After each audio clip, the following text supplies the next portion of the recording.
Welcome, guys. Coach Brian here. Welcome back to Driven for Health podcast, episode 42, Best Diets for Men in 2026. Today, I'm going to be talking about one of the most common things men and a lot of people are thinking about to start off their new year. And a lot of people are focused on weight loss, getting in shape, fixing chronic illness, things like high cholesterol, even diabetes, or worse. I have worked with people dealing with cancer, even. I'm going to score each of these diets on fat loss, muscle gain, longevity, sustainability. So, what's the criteria? What's the thought process on how we're going to score this? Well, it's based on a lot of different ways that we can look at all these different diets. It has to include sustainability, right? That's the whole point is sustainability. One phrase I absolutely love saying, and you'll hear it constantly time again, is can we what we do in 2 weeks, we do in 2 months, we do in 2 years, so on and so forth. That is so important. Sustainability meaning how easily or how well I estimate somebody would be able to stick to any of these diets. So what I picked was I'm going to rank them, of course, and I'm going to break them down into a number of different of these categories. Again, fat loss, muscle gain, longevity, and sustainability. They'll get scored from 1 to 10, 1 being terrible and 10 being the best. Okay. And at the end, I'm going to pick my favorite of the 5. For people who aren't familiar with Coach Brian here, I've coached thousands of clients over the last 23 years. Okay, it's been over 2 decades, literally from personal training for many years. I've owned 2 gyms, CrossFit gyms for about 5, and I've been doing online health, nutrition, fitness, lifestyle coaching for the last 11. It's almost a dozen. I've been working solely online and I have so much experience with so many different diets, so many different types of people, ethic backgrounds, their cultures, their preferences, their personalities. All these things matter. And I do want to preface this by saying the best diet typically is individualized. I'm just going to throw that out there right now. There's such a wide variance in how people react to different types of foods, how their body responds, how there are different ways to eat, even food availability. Yes, there are food deserts where there's just not a lot of access to certain foods, and that does challenge this situation or a quote diet. And I just want to frame what a diet is. Diet is the food that you eat. It's not a protocol or something. That's just a phrase that have been around for a long time. Diets, but I, as a health coach, nutritionist, and a lifestyle advocate, diet to me is the food that you eat, and nutrition is the protocol which you use the strategies to implement and get the results that you're after. It's all combined around those, but again, very individualized. So when you are considering how to change your diet, you can't just look at which ones the going all over the internet or which one your friends are talking about or which one has been the most marketed to you. You have to understand what's the best for your specific goals and are you going to stick with it? Time and again, that's the most important. Is this what I'm going to enjoy? Does this work with my personality? That kind of stuff is really important. And based off my experience, and most of the experience was in, again, training lots of everyday people. I'd say about 95% were average and they just wanted to better themselves. They were typically looking for weight loss, most importantly, even more importantly, is fat loss. A lot of people say weight loss, but when we think about it, we want to actually lose fat, which is really important, not just weight, because people can lose weight and still not be happy with the way they look or feel. But if we lose fat, they will be very happy with how they feel and look and can maintain that look feel long after we're done. And longevity, too. That's really important. That's what I'm basing all of this off of. I went to Google and I looked up a lot of searches, a lot of Google search, a lot of popular diets over the last many years, like 20 years, because there's a lot of popular diets that have been around for a while. And everyone is probably trying to get a New Year's resolution that's checking in here and wants to find out what that best diet is for them. Now,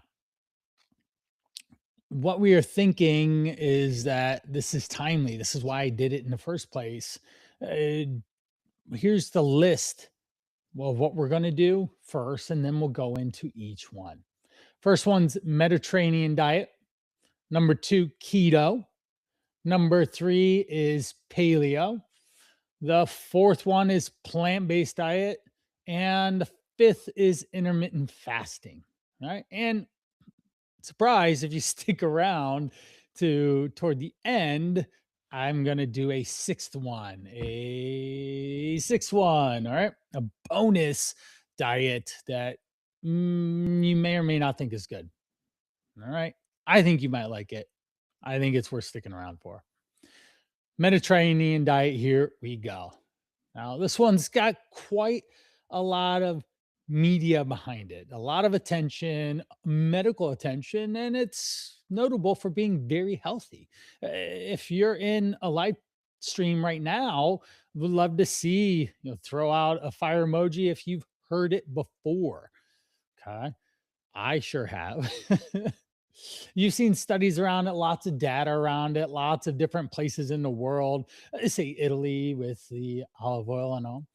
Now, on a lighter side, let's know we'll break down what they say it is, and then I'll give you a little bit of my opinion on what the actual Mediterranean diet looks like, because it's important that we have context to actual real life experience. The Mediterranean, if you read up on it, it's going to focus on vegetables, fruits, nuts, seeds, whole grains, and a lot of olive oil. Then they'll tell you to moderate your limit intake of chicken, eggs, cheese, yogurt, red wine, of course, and then further limit red meat, processed meats, sugar. I think in general, if you limit sugar, you're off to a really good start. What's the origin of this? Well, it's obviously based in a lot of popular foods in the Mediterranean. Think of Italy. And therefore, we're going to make a diet around it. Like, how do we get the name Mediterranean? And blue zone, think of that. We found this, or we have the blue zone diets where a lot of people live long lifestyles, and this is where some of this comes. They can live to 100 years old or so, and that ends up being why some of it is profound and why it's studied.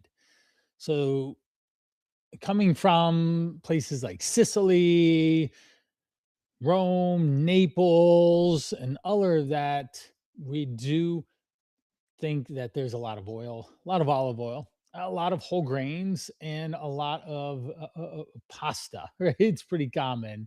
And yeah, there's certain white rices in certain areas as well. So when we think about Mediterranean, what we believe is that there's a huge emphasis on olive oil. But that's the thing, is that under the impression that it is more fish based, and fish is a really good idea to have, especially salmon in a sense, or even whitefish, which is high in protein, low in fat. Salmon is higher in fat, but it has omega 3s, and that's a really good omega 3 fatty acids for you to have. We have a little bit of poultry in there. We have a little bit of red meat. And it doesn't say you can't have any red meat. It just says minimal amounts of that minimal poultry, but mostly fish. Now, under this impression, the fish is the primary protein source, but also they don't really specify exactly how much of fish or even protein comes in this diet, because it's again listed as mostly vegetables, fruits, nuts, seeds. whole grains, olive oil, and these are all going to be healthy. All right. Now, there was a, let's see, there was a American physiologist, Ansel Keys, proposed the heart healthy diet hypothesis, or the lipo heart hypothesis, in the 1950s, suggested that high intake of dietary saturated fats and cholesterol increases blood cholesterol, leading to arteriosclerosis and heart disease. Arteriosclerosis is the blockage in your arteries. And he was advocating for a low fat diet to reduce this risk. And his theory came from some of these studies around having a more Mediterranean diet. Okay. So, good old Mr. Keys has been one of the founders of the Mediterranean diet. Now, again, with this diet, the medical community focuses a lot around it as well because of its heart healthy. There's a large amount of studies around cardiovascular disease as well, brain health, all those type of things. And well, let's break it down now for, say, fat loss. For specifically fat loss, we're going to give it maybe a 5 or 6. And some of the reasons around that is that there it gives you food to eat, healthy food to eat, but there's no quantities. Quantities are always going to be one of the main things that I personally go off of. If you go back to episode 5, I talk about calories and what your calorie needs are for guys to lose fat effectively. Now, as far as muscle gain, okay, it's going to be low for me as well, more like 4 or 5. And it's because it limits meat. And in my opinion, there's always been a lot of studies the last 15, 20 years around getting adequate amounts of protein. For guys, it's going to be, I was like having, if you're completely vegetarian, 120 grams of protein, 140 to 150 is a minimum for most guys, going all the way up to most guys around 175 ish to maybe 200. After 200, you have to be a very big guy or very physically active. And in episode 6, I go over a lot of macronutrients, protein, carbs, and fats, and diagnose a lot of that type of stuff so that you understand how much to do. Now, protein's not very high, and honestly, it's a big challenge for most people. When I'm coaching someone, I have 2 questions that I always want them to think about in their head. Where's the protein? Where's the fiber? When we think of these 2 questions first, when we go through picking our food choices, then we have a little bit more clarity and understanding of what we should be putting on our plate to help us prioritize the outcome that we want, which most people want to be lean, strong, and functional for their whole lives. Now, if I put a client in a diet that tells you that you should probably limit a protein and that's already a challenge for you, that's going to already make it even more challenging for you. So, a diet that limits protein dense foods gets a lower number. All right. Now, for context compared to these other ones, the I can think that this one's lower for muscle building. Okay. And again, it's under 5 because when you read up on the Mediterranean diet, it's supposed to be that the even red meat sources and chicken and eggs are in moderation. So it's not going to be too much. Now, longevity, what do we think about longevity? It's higher. A it's going to be more like a 7, 8 or to 9 in this aspect because of the heart healthy fats, the nuts, the seeds, the oil, red wine can be part of that, the resveratrol and all that. But again, you got to drink a lot of wine to get that type of benefit from that. Now we just have to be careful with the calories from that as well.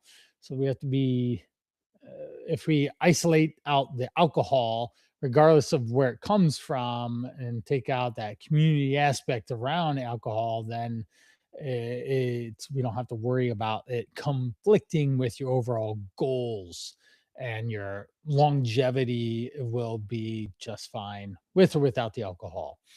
All right.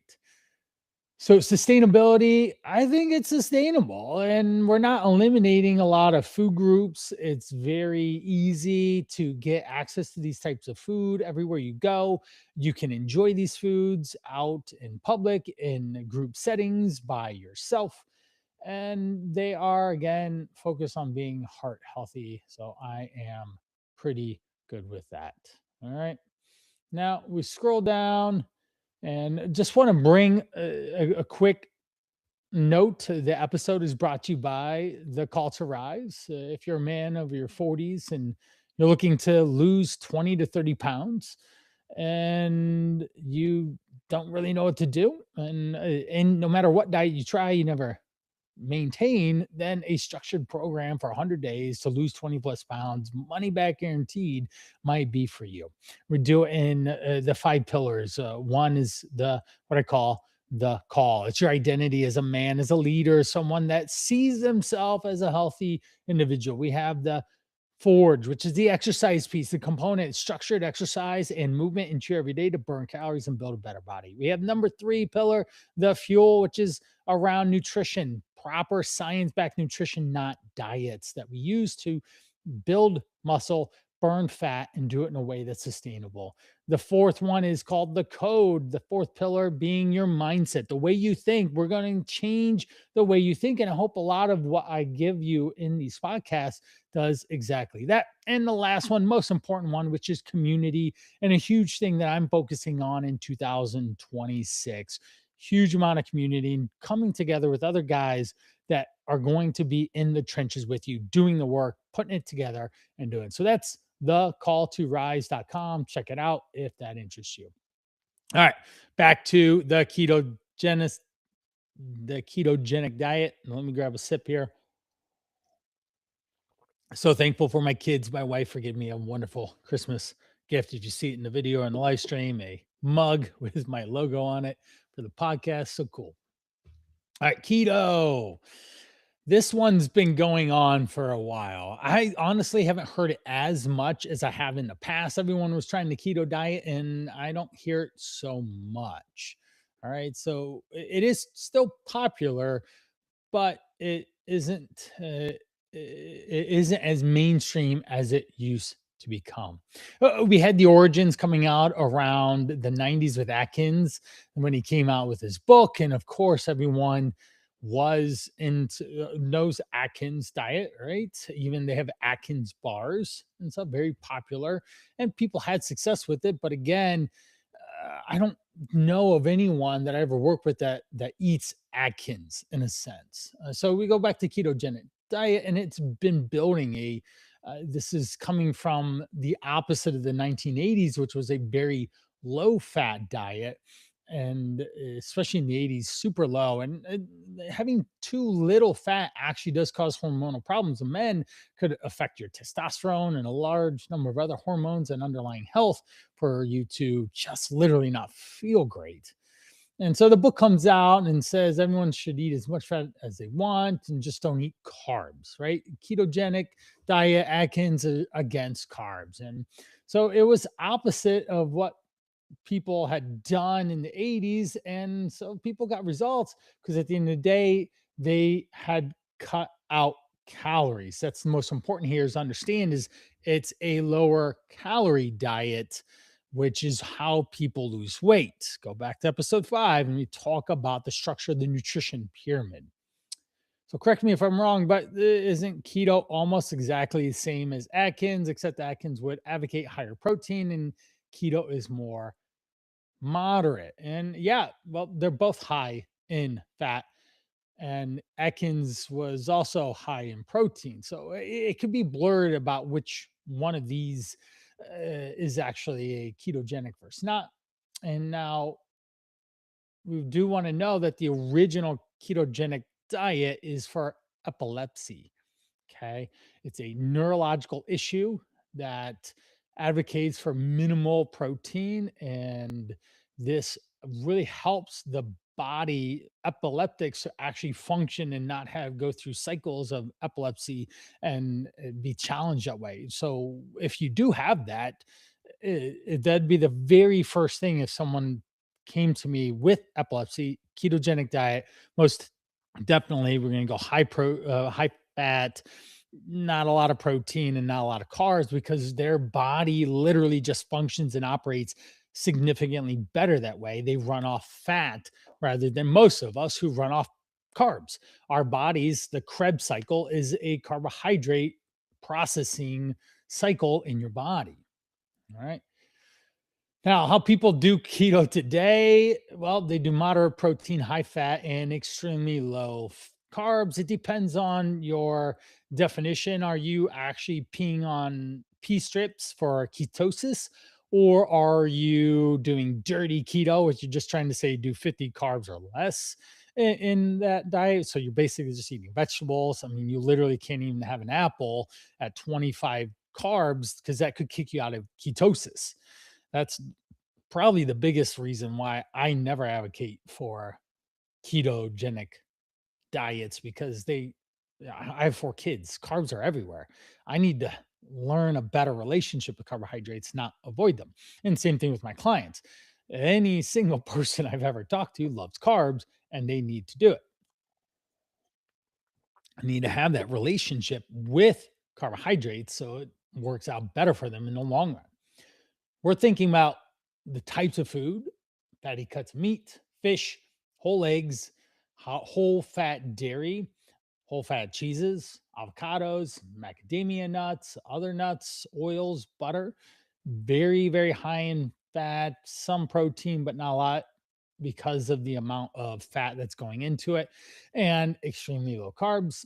Again, under 50 carbs to even some under 20. And I honestly don't know how you could even do that because even say nuts have carbs in them and they would add up over time. All right. Now, as far as fat loss, it does drop, people do drop fat on ketogenic diets. Okay. It can be effective in this outright.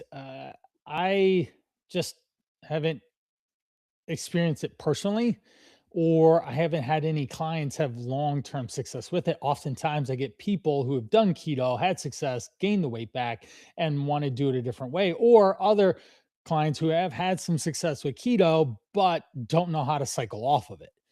We also have to be conscious and careful about all these ketogenic food products that are in the market as well, all these net carbs and things, this processed amounts of food that is labeled keto friendly or has crazy amounts of fiber to do the net carb effect. And net carbs are just total carbs minus fiber equals net carbs. So if something has 20 carbs in it, but has 15 grams of fiber, they're going to say it has a net carb of 5. And it's only going to tell you to count 5 carbs. Well, if you go to any professional, any nutritionist, dietitian, they're always going to focus on total carbs and total fiber. Trust me, I've looked up an extensive amount of blogs and forums about this.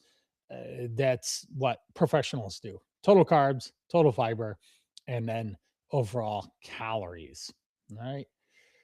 Now, it can be pretty satiating having some of these higher fat foods, and they do satiate you. Fat does satiate you. And one of the things that I'm interested in is making sure that I get people to fill up on high fiber, that they are working on getting in a lot of vegetables, fruits to fill them up that way.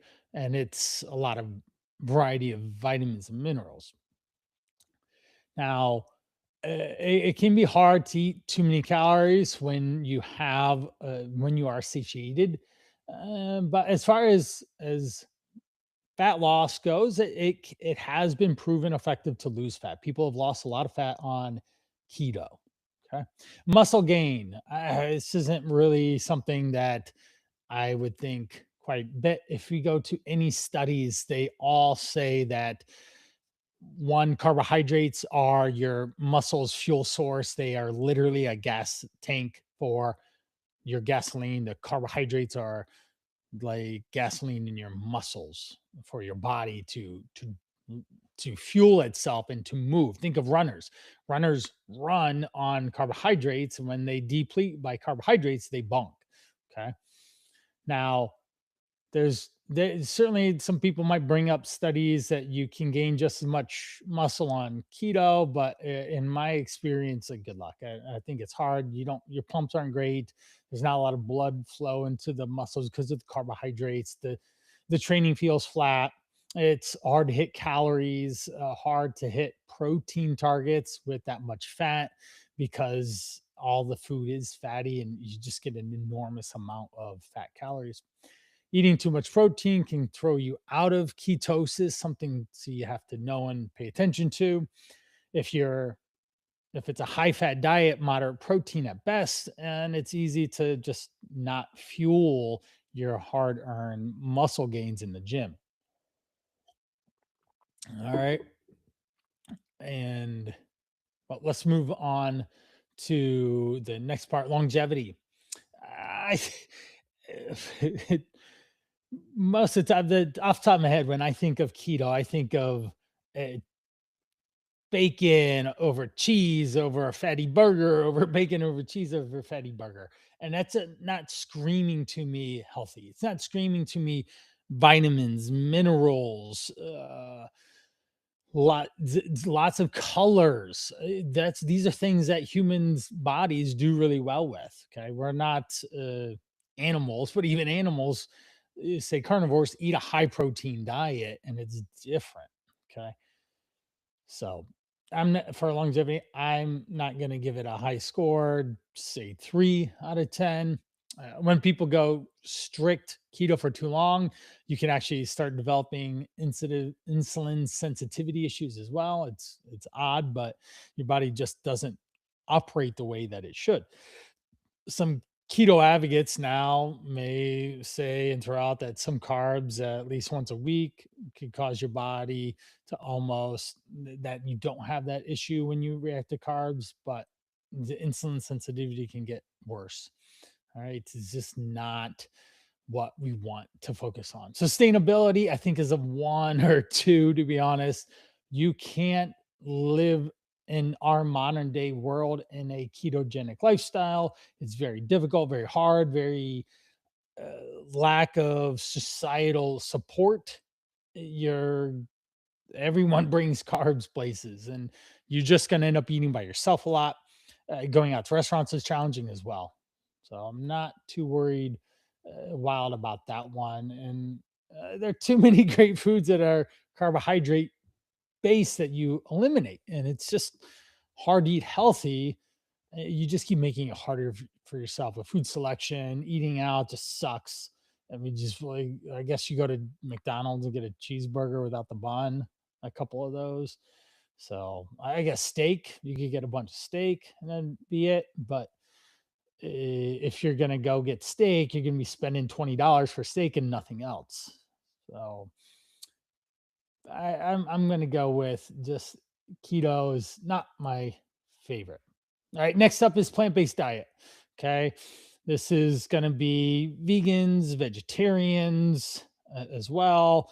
Not really any animal products, period. Not even pescatarian in a sense, which means that the majority of your diet is literally going to be grown in the soil. All right, which is fine. If we go back, we certainly had hunter gatherer societies, but we had earth plant-based societies as well. So thinking about fat loss, I I don't know on fat loss. This is if you lose you can lose weight, but you're probably going to lose muscle along the way. There's a heavy amounts of studies that also always suggest that having adequate amounts of protein is muscle sparing in the process so that you do not lose muscle along the way. And so we're probably going to put this at a 4 or 5. Clients might see some muscle loss, and we're just not sure how much there's going to be. Protein is low. If I'm thinking about this for men, I'm thinking about 120 grams of protein. Just going to really push for that in plant-based protein sources: beans, lentils, nuts, seeds. Certainly, there's a lot of carbs, a lot of fat, and some protein in this diet. You might, if you're not very good at it, then you might have issues with different vitamin deficiencies. Vitamin D levels are possibly low. Iron, B vitamins possibly could be low. There's no creatine coming from your food source in your diet, and it comes from red meat. A variety of sources there. Now, you certainly can supplement with things like creatine, but if most people aren't going to do that. Now, vegans can get even bigger boost from supplementing with creatine because they're most likely deficient, for sure. Now, for muscle gain, I don't think a plant-based protein, a plant-based diet is going to be the best one there as well. Uh, you really have to know what you're doing to get adequate amounts of protein in. Literally, it's a very challenging. And if you do like this, it's fine. We can follow some plant-based protein advocates online, but we also want to make sure that they're not doing anything else. There's a crazy amount of people taking peptides and different substances that help them appear to be more muscular than they might be in a natural state. Okay. Um, the peptides are significantly up these days, a lot more than just steroids. There's a lot more known benefits in a sense of peptides. But if you're looking at a guy that's shredded at 50 and he's all over YouTube without a shirt on and he's all vascular, there's a large chance he might be on peptides because humans' bodies don't typically look like that unless they are in that upper, it's like 10% of people where they just are naturally lean or they have just literally dialed everything in. It's really hard to do. All right, keep moving forward.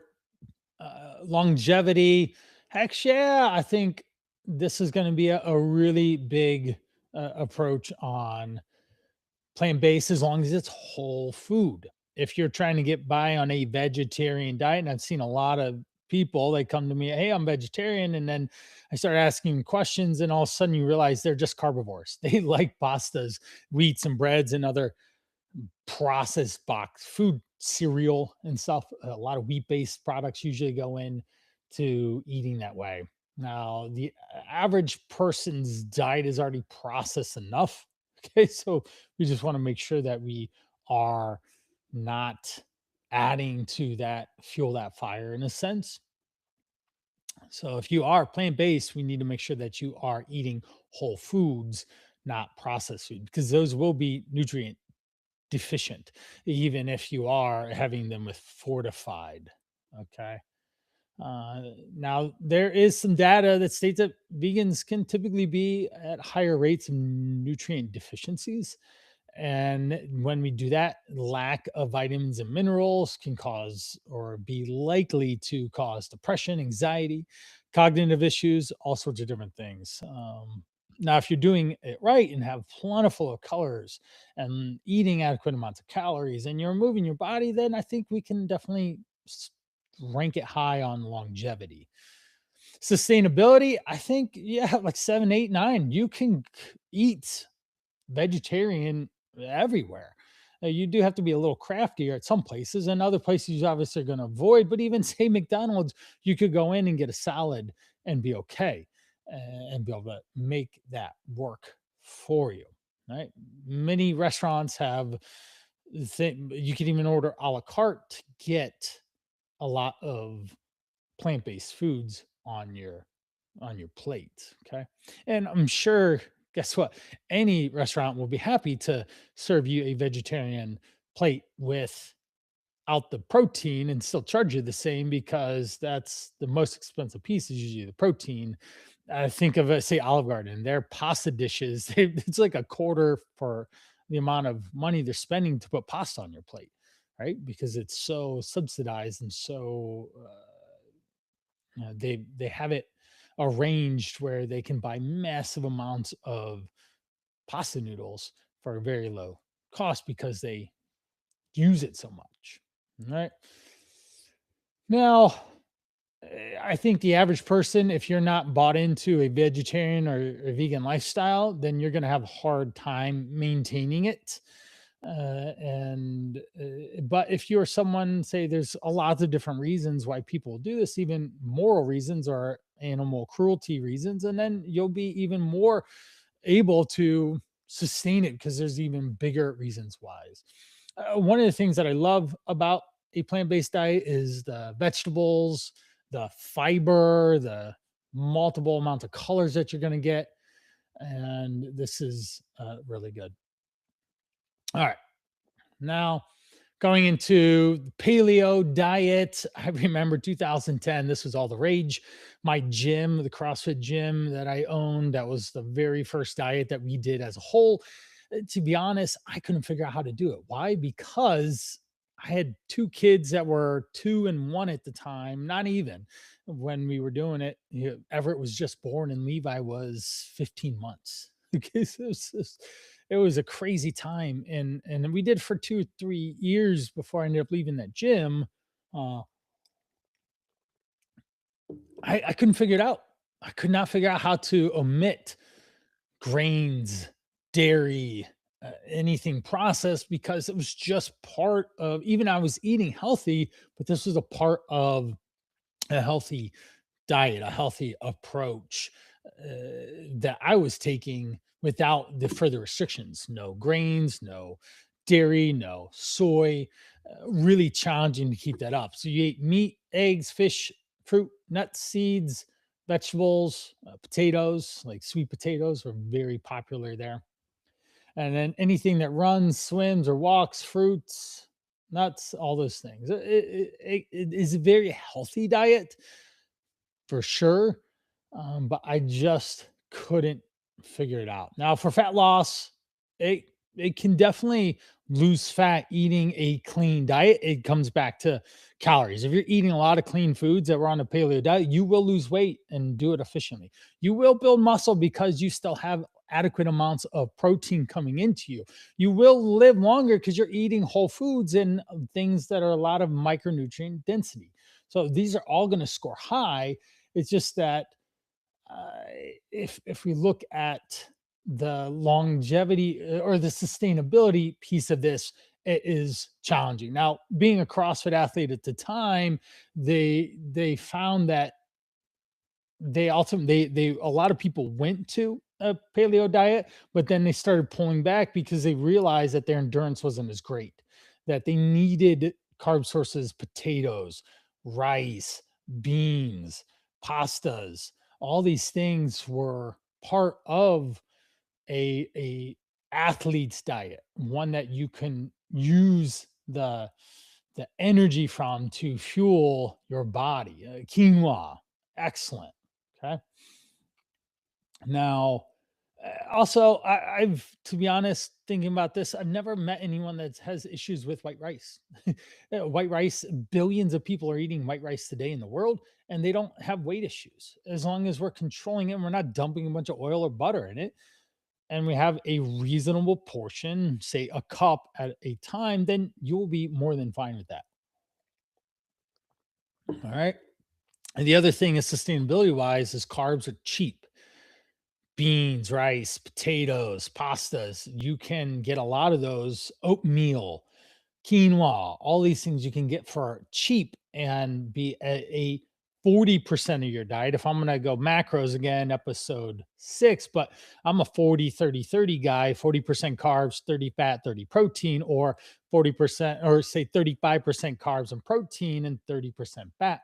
Those are excellent, excellent macronutrient ranges to start off of at whatever calorie amount you are. And then we build out to a person's personality, to their overall lifestyle, their behaviors, their environments that they are in. All these things matter when it comes to making that sustainability there.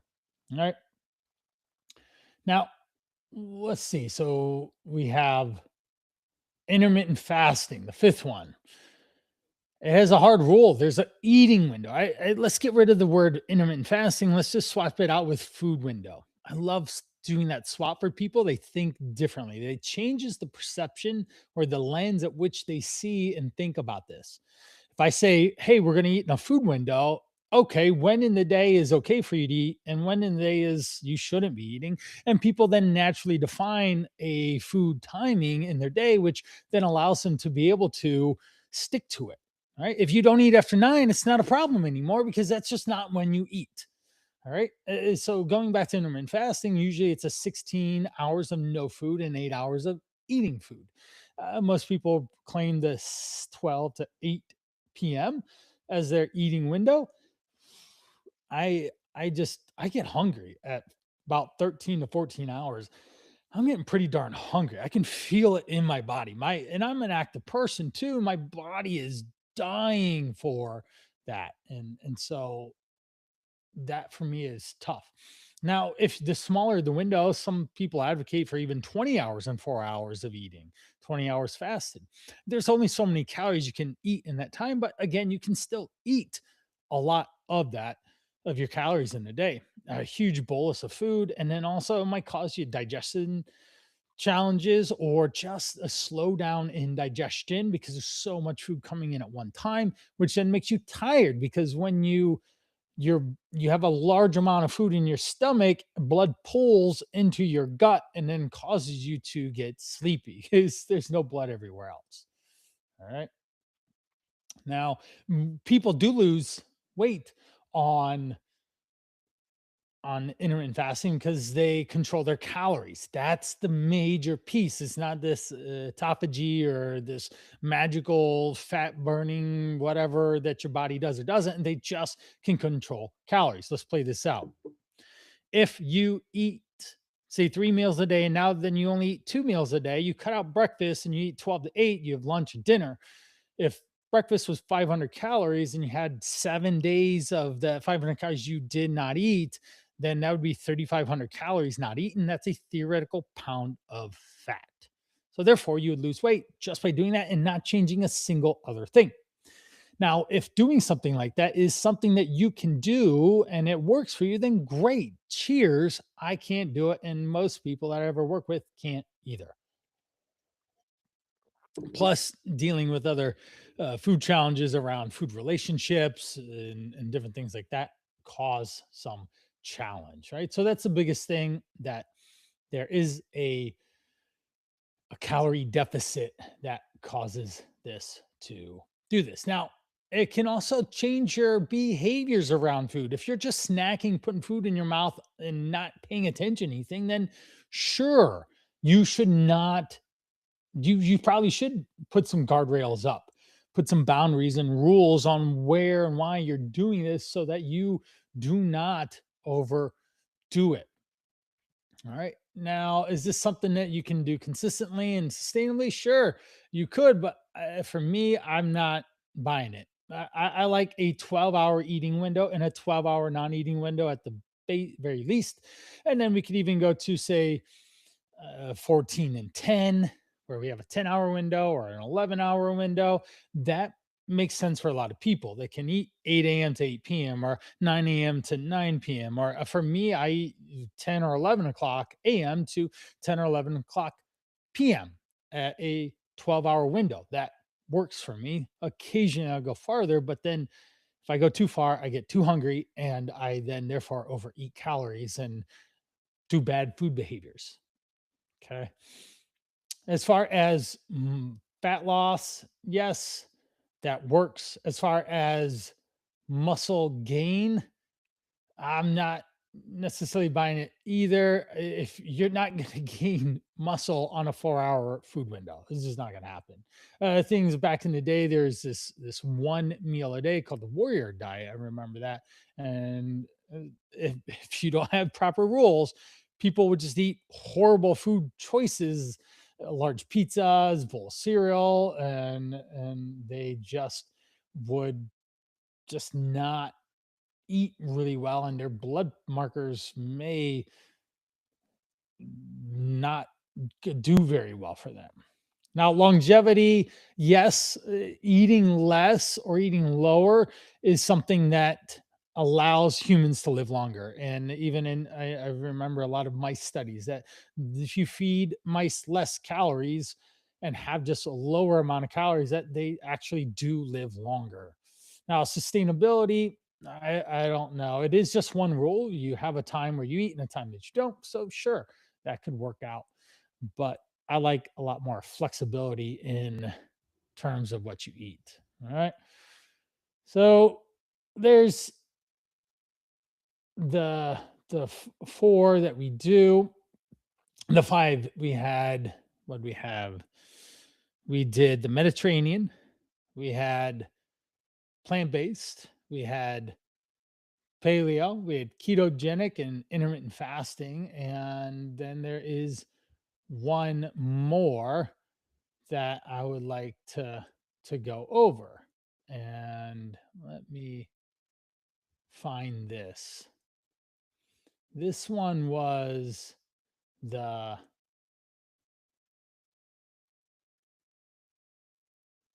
flexible dieting. Okay. I came across this as If It Fits Your Macros was the original iteration, IIFYM. So what's that? And oh, people get to eat whatever they want as long as it fits your macros, then you are able to be successful. It focused on calories mattering the most. It counted on focused on using, say, MyFitnessPal, or I'm a big fan of Chronometer these days, and it allowed you to tally your macros and eat whatever you want as long as you ate your macros and your calories. Then you would lose weight, and people did, and it was glorious. But the problem is that people, humans, they always do this, but they made it worse. It was a let's eat Pop Tarts all the time, or all this just protein supplement foods and all that. And that just doesn't quite work so well. And what evolved from this, though, even more importantly, and where I totally got a hook, line, and sinker, and this is my favorite approach, which would, I guess, this would be the seventh diet here. IIFYM is fun, but I don't think it's ideal because it does focus on potential for people given permission to eat junk food. And the main one is flexible dieting. Calories matter the most, and if you are in a calorie deficit, you will lose weight, and you can control the amount of protein and calories and carbs and fats in there. All right. Now, I just want to say this, that there are lots of controlled studies out there showing that when calories are matched up for fat loss, meaning you eat the same amount of calories, whether you're in any one of these diets, or if you eat in a restricted time frame or across the time, so in a 6, 8, 10 hour window or a 2 hour window, then you can lose weight. Okay. The American Journal of Clinical Nutrition showed that time restricted eating compared to continuous calorie restriction is it when they were equal, weight loss equaled the same. Obesity reviews showed the same thing. Intermittent fasting did not necessarily outperform traditional calorie controlled diets when the calories are matched.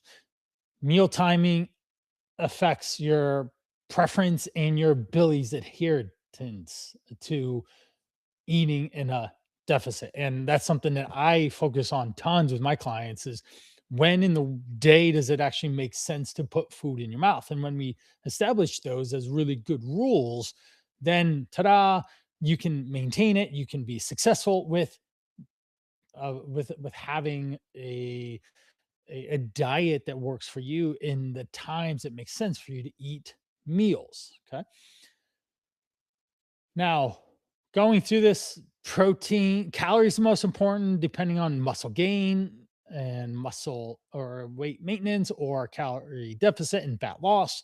But if we want to prioritize protein as the next important thing, protein helps preserve muscle mass, it helps satiety, it helps control appetite. Studies in the Journal of Nutrition and American Journal of Clinical Nutrition show that better body composition outcomes came from during a calorie restriction where protein intake was higher. This has been proved for the last at least 1 to 2 decades. And this holds true across low carbs, low fat, and mixed diets. Okay. But protein needs to be higher. I like a higher protein, a moderate carb, a lower fat. Now, the third thing that we want to focus on in this flexible dieting approach, I call it the simple six: calories first, protein second, eating enough fibrous foods. Food quality matters. It also helps you with fullness. It helps you with digestion. Having adequate amounts of fiber, which would be having roughly uh, 12 grams per thousand calories, 12 to 14 grams per thousand calories. So if you have a 2000 calorie diet, we need at least 25. I'm always going to encourage guys to eat 30 in a day. I think that creates a higher fiber diet and makes you eat higher volumes of the healthier stuff to keep you full and keep you eating high volumes of food at lower calories. And then there's fat intake. Fat intake, we need to make sure that we're paying attention to fat because it's calorie dense. 9 calories per gram of fat, 4 calories per gram of protein and carbs. We do have to pay attention to those. People overeat fatty foods all the time. And if they are in this processed foods, then they are going to have lots of fat. If anything comes in a box, it's going to have fat in it and it's going to cause you to potentially gain more weight as a result. Fat tastes good, hence why companies add it into food products so that it tastes better. Okay. Then we have carbohydrates. We want to be conscious of the carbs. I think that you should have carbohydrates in your daily life. We just have to control the carbs to the amount of energy that we are using. And we can even break macros up to protein being for building your muscles and staying strong and recovering your body. Carbs are for energy. So we're moving and running and doing that. Then we have fat is for hormonal balance, generally speaking. And when we do this, we do need carbs because we are going to move our bodies and exercise and walk 10K steps and take care of yourself that way. So there need to be managed. You have to have a good relationship with them and you want to strategize using carbohydrates around your energy efforts.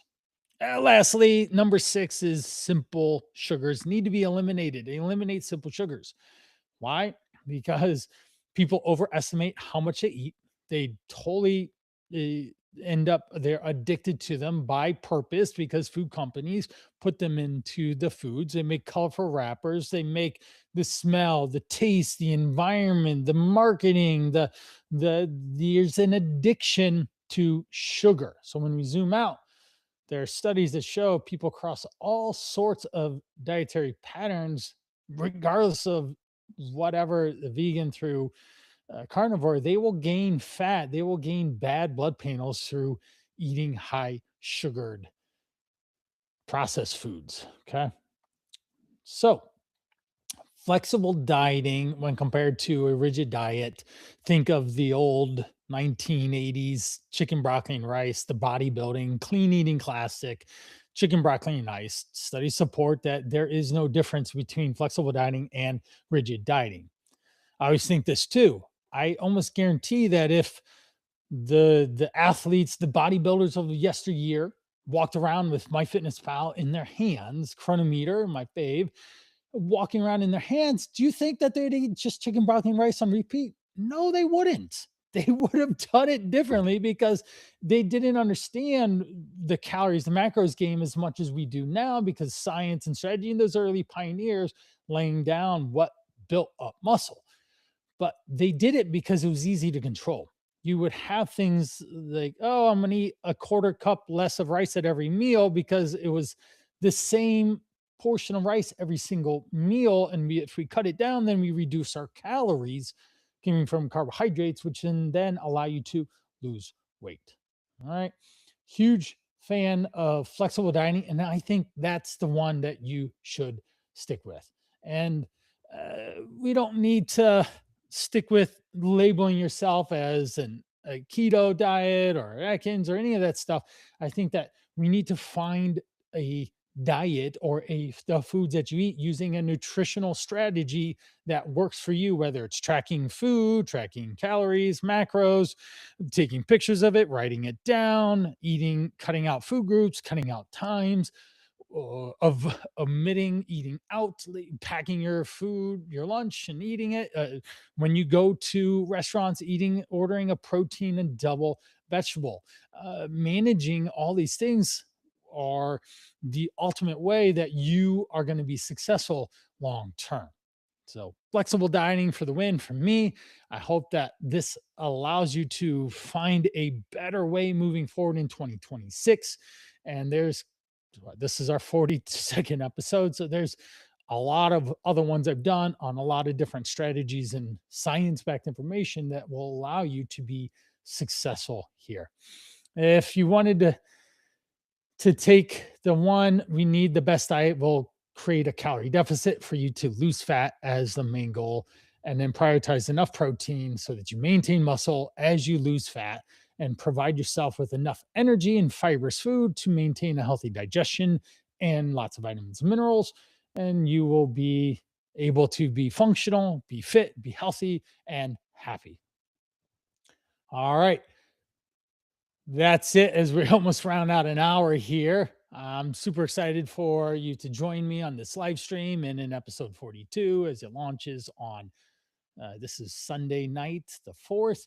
I'm going to post this on the podcast on Wednesday, whatever that day is. So 5, 6, the 7th. So it's going to go out on the 7th. So appreciate you so much. Thanks for coming. And if all this information sounds great and you'd love to get started and you need a plan of action, then reach out. You hit me up, Brian at brianprana.com, thecalltorise.com.